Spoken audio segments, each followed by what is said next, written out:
Hi class, let's take a look at example 3. In example 3, they're saying for us to use any substitution method. It still has the square roots.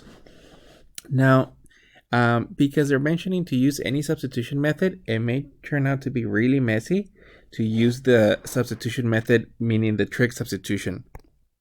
In this particular one, the way that it's actually given, we could actually use the following fact, and that is that the derivative of sine inverse of x, it's equal to 1 over, well, the square root of 1 minus technically x squared. So we could use that fact, except that before we actually write it in that form, we have to rewrite the integral. So what I'm going to do is I'm going to extract or factor a 25 from the bottom in order to fit it into that form. So this is equivalent to the actual integral of 1 over the square root. And what I'm going to do is I'm going to factor the 25 from both of those. So I'm going to rewrite it as 25 times 1 minus 4 over 25 and then x to the second. That's at the inside. This is with the x. And then we're taking that 25 out, which is going to come out as a 5.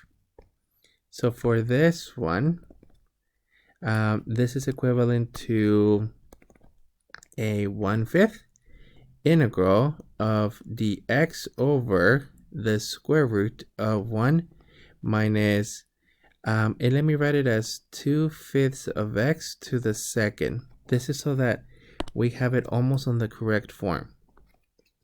Now, the substitution that we want to use here, it's a simple let u equal to 2/5 of x, then du is equal to 2/5 dx or du. So du times 5 halves is equal to dx. And that's if I'm multiplying the previous one times 5.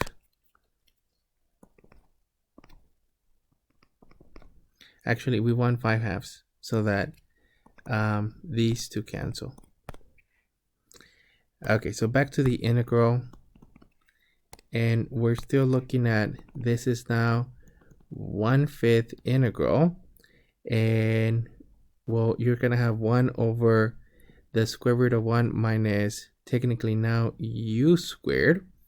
And we have 5 halves du. And we can actually cancel the 5s here and leave that 1/2. So I'm going to rewrite it as this is equivalent to technically 1/2 integral of du over the square root of 1 minus u squared, which is equal to, well, technically 1/2. So we're looking at 1/2, not tangent, sorry. It's the sine inverse.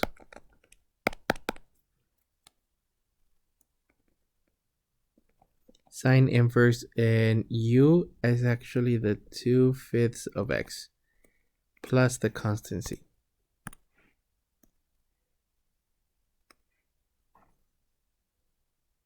That would be it.